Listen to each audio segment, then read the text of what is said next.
हिंदुस्तान की सरजमीन सूफियाना रवायात और रूहानी हम आहंगी की एक रोशन मिसाल रही है, जहां औलियाए किराम के आस्ताने दिलों को जोड़ने और इंसानियत को एक लड़ी में पिरोने का जरिया बनते रहे हैं।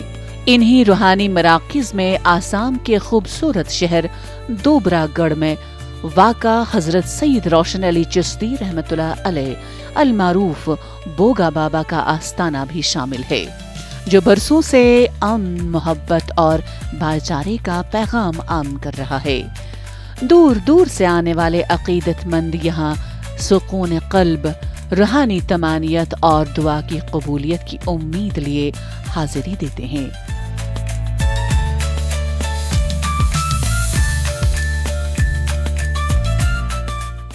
ये मज़ार अभी 125 साल ये मज़ार का हो गया और उनका इंतकाल यही हुआ था जहाँ, और वहीं पे उनका कब्र भी दिया गया था।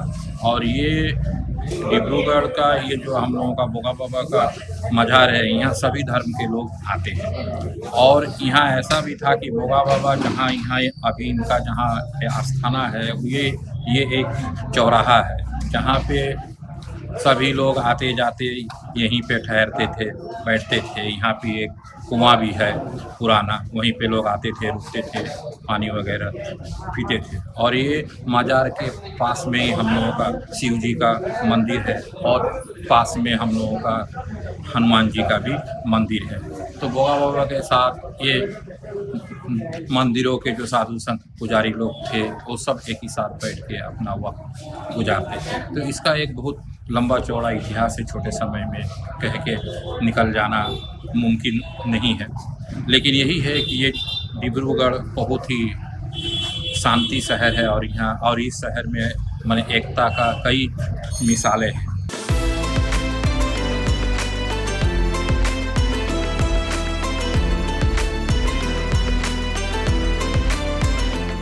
हजरत सईद रोशन अली चिश्ती रहमतुल्लाह अलैह ने 19वीं सदी में सन 1858 में इस खित्ता आसाम में क़याम फरमाया। आप रहमतुल्लाह अलैह की जिंदगी सादगी, दरवेशी और खिदमत खल्क से इबारत रही। रवायत है कि बोगा बाबा रहमतुल्लाह अलैह ने लोगों को मजहब, ज़ात और फ़िरक़े से बालातर होकर मोहब्बत और इंसान दोस्ती का दरस दिया।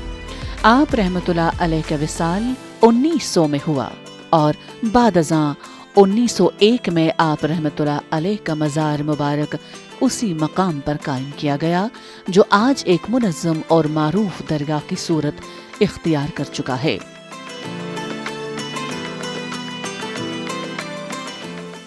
जब नया कमेटी हम लोग को हुआ है, तो कमेटी होने के बाद हम लोग एक सिलसिला जारी किया कि हमारा डिब्रूगढ़ में जो भी इनको चाहने वाला है, उन सबको कहा गया कि कोई दिन नहीं चाहिए, बेफिक्र दिन आप लोग सब आइए, बाद मगरिब हम लोग बैठ करके उनका जिक्र करें, उनका इस्तकबाल करें और उनका जो भी फातिहा होता है वो फातिहा कर करके हम लोग उनको एक खुशी हासिल करवाए, जो खुशी उनको चाहिए। क्योंकि उनका पास आकर के उनका दुआ करने से, उनसे कुछ मांगने से वो तभी देगा, क्योंकि अल्लाह ने भी कहा है कि हमारा पास मांगने से हम देते हैं। इसी हिसाब से जैसे वली को हम अगर कहेंगे तभी अल्लाह सुनेंगे, क्योंकि वली कह रहा है कि हम जो भी सुनते हैं हमारा दोस्त से सुनते हैं। हम अगर अल्लाह से मांगे वो दे रहा है, लेकिन वली से कहने से क्या है कि भरोसा रहता है। और इसी सिलसिले में आप देखते जाइए और देखिए भी, हर तरह का इंसान, वो हिंदू हो या मुसलमान हो या सिख हो या ईसाई हो, हर कोई यहाँ आकर के बाबा से कुछ ना कुछ मांगते हैं और इंशाअल्लाह उनको सब कुछ मिलता भी है। इसीलिए ये सिलसिला हम लोग जारी रखा है कि हर बेफे को हम लोगों ने इसी तरह फातिहा करेंगे, आदमी जमेंगे और आदमी सबको ले करके उनके बारे में कुछ जानकारी देंगे।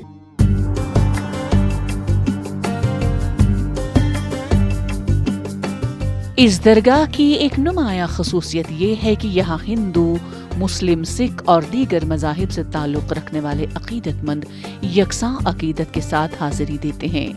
मज़ार के पहलू में हनुमान जी का मंदिर वाक़ा होना इस बात का वाज़ह सबूत है कि ये आस्ताना सिर्फ इबादतगाह नहीं बल्कि बाहमी एहतराम और हम आहंगी की अलामत है। यहाँ चादर चढ़ाई जाती है, दुआएं मांगी जाती हैं और अमन मोहब्बत और भाईचारे की शम्में रोशन की जाती है ताकि नफरत के अंधेरों में रोशनी का पैगाम फैलता रहे।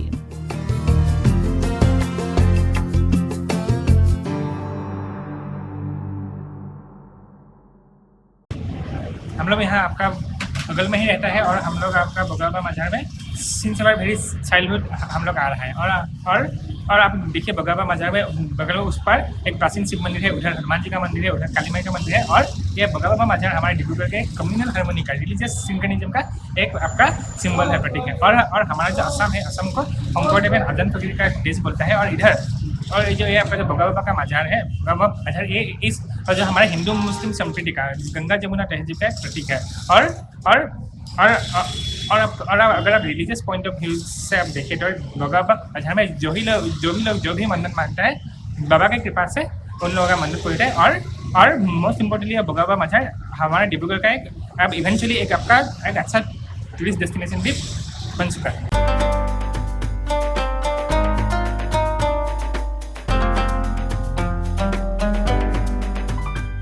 आसाम के सरसब्ज चाय के बागात, झीलों और हसीन मनाजिर के दरमियान सूफियत के ये रंग फिजा को एक खास रूहानी कैफियत अता करते हैं।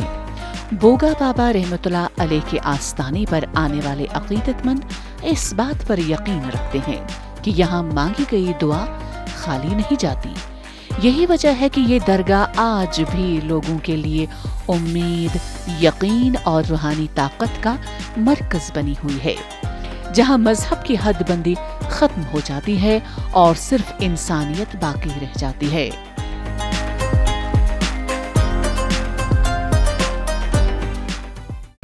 यहाँ पे ये बोगा बाबा के आस्थाने में जो भी लोग आते हैं अपनी अल्लाह ताला से मुरादें मांगते हैं या उनसे दुआ करते हैं, वली के दरबार में आके सभी की जो इच्छाएं हैं, दुआएं हैं वो कबूल होती है और उनकी मनोकामनाएं पूरी होती है। बेशक सब कुछ देने वाला अल्लाह है, लेकिन अल्लाह के वली के दरबार में हाजिरी इसलिए लोग देने आते हैं कि ये अल्लाह के वली है। वली का एक माना होता है अल्लाह का दोस्त। तो हम अपनी अल्लाह के दोस्तों के दरबार में इसलिए आते हैं ताकि ये खुद परहेजगार लोग हैं, वली अल्लाह है, तो इनके हाजिरी में आकर के अल्लाह से यही हाजिरी दे के अल्लाह से यही दुआ करते हैं, या अल्लाह ताला हमें भी नेक रास्ते पे चलने की तौफीक अता फरमा।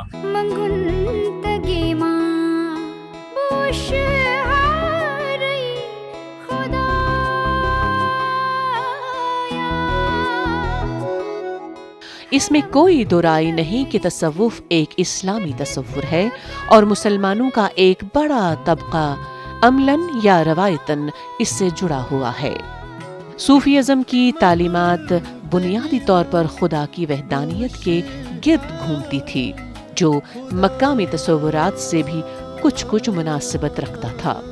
उन्होंने अपनी तालीमात को अवाम के सामने पेश करने में यहाँ मुरवज्जा तसव्वुरात का एहतराम भी मलहूज रखा और अपने अकायद और तसव्वुरात ठूंसने की बजाय मकामी मिजाज की रियायत रखते हुए समझाने की कोशिश भी की।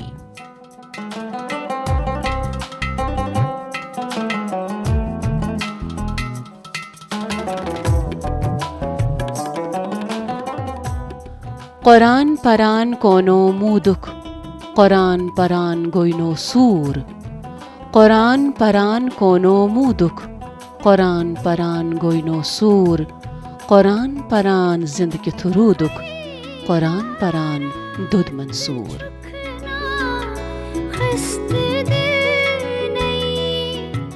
कुरान पढ़ते पढ़ते तूने जान क्यों न दी, कुरान पढ़ते पढ़ते तूने जान क्यों न दी, कुरान पढ़ते पढ़ते क्या तू भस्म नहीं हो गया, कुरान पढ़ते पढ़ते तू कैसे जिंदा रहा, कुरान पढ़ते पढ़ते तू कैसे जिंदा रहा, कुरान पढ़ते पढ़ते तो मंसूर ही जल पड़ा।